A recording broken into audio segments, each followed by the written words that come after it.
ඔය iPhone user කෙනෙක්ද නැත්නම් ඔය iPhone එකක් ගන්න අදහස් ඉන්න කෙනෙක්ද? එහෙනම් අනිවාර්යෙන් ඔයාට තමයි මේ වීඩියෝ එක.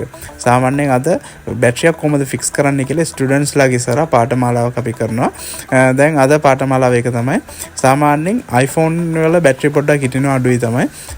එහෙමත් පාවිච්චි කරන් ඉද්දී කාලයක් යනකොට හෙල්ත් එක බයිනවා.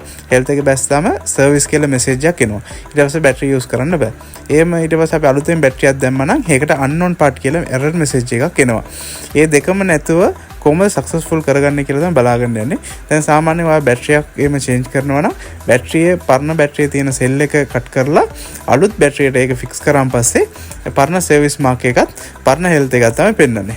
අලුත් විදිහට ඒක පෙන්වන්න tag on flex එකක් ෆික්ස් කරලා ඊට පස්සේ මේ JCID කරා අපි ප්‍රෝග්‍රෑම් කරන්න ඕනේ. මේක බැටරි හෙල්ත් එක වැඩි කරලා බැටරි සයිකල් එක අඩු කරලා එහෙම හදා ගන්න පුළුවන්. කිසිම error message එකක් නැතුව. ඊට පස්සේ hardware skill එකක් අනිවාර්යෙන් මේකට ඕනි ඔයාලට. කියන්නේ බැටරි සෙල් එකේම කට් කරලා වැල් කරන්න එම hardware skill එකක් විතරක් තිබිලත් මදි ඔයාලට.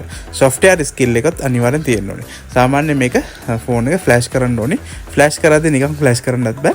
මේකට බැටරි හෙල්ත් කියන ටික් එක දීලා තමයි ෆ්ලෑෂ් කරන්න ඕනේ. ෆ්ලෑෂ් කරන අතරතුර ෆෝන් එක රීස්ටාර්ට් කරන්න එක තැනක එනවා. ඒක රීස්ටාර්ට් කරලා සම්පූර්ණම අපි මේක කොහොමද සාර්ථකව හදන්නේ කියලා මේ පාඨමාලාව අපි කියලා දෙනවා.